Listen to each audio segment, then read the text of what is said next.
Time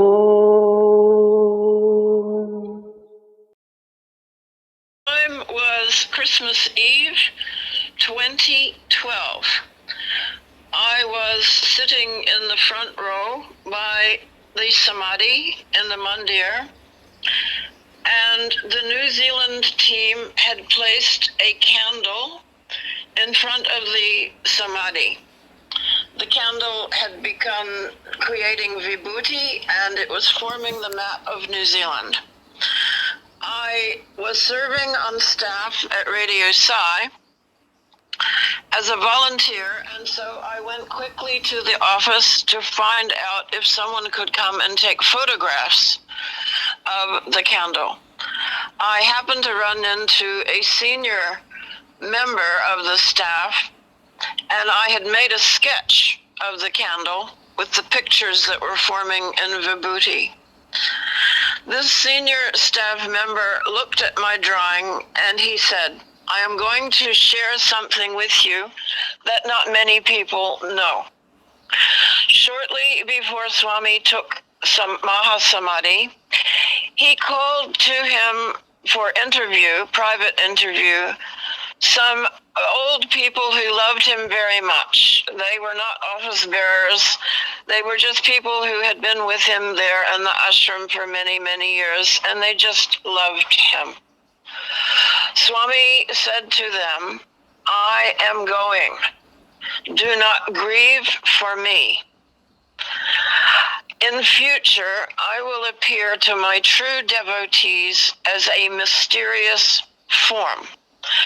I will take many mysterious forms. This will sort out the sheep from the goats. This will separate the wheat from the chaff." I wrote this down exactly as this office bearer told it to me.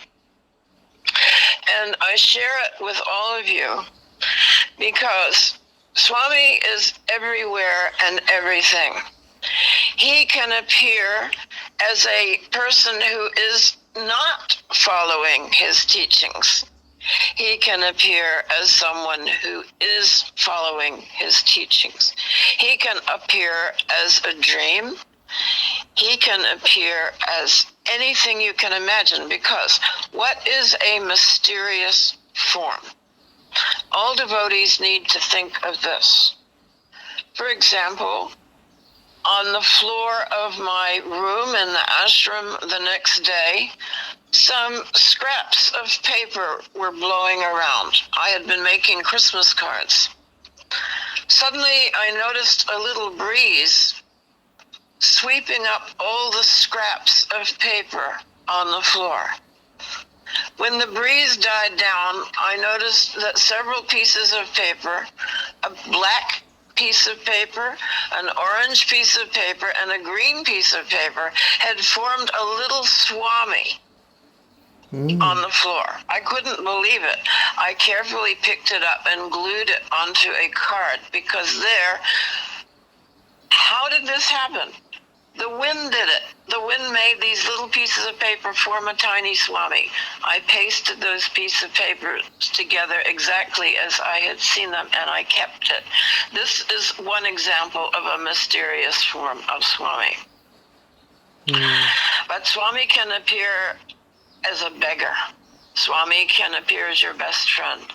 Many mysterious forms. Think of this. This will sort out the sheep from the goats, my true devotees from those who are just giving me lip service and using my teachings at their convenience. I will separate the wheat from the chaff. Jesus said this. This is a quote directly from Jesus. I will separate the wheat from the chaff. I will separate the good grains from the husks that are worthless, that are meaningless, that one can derive no nourishment from. I will sort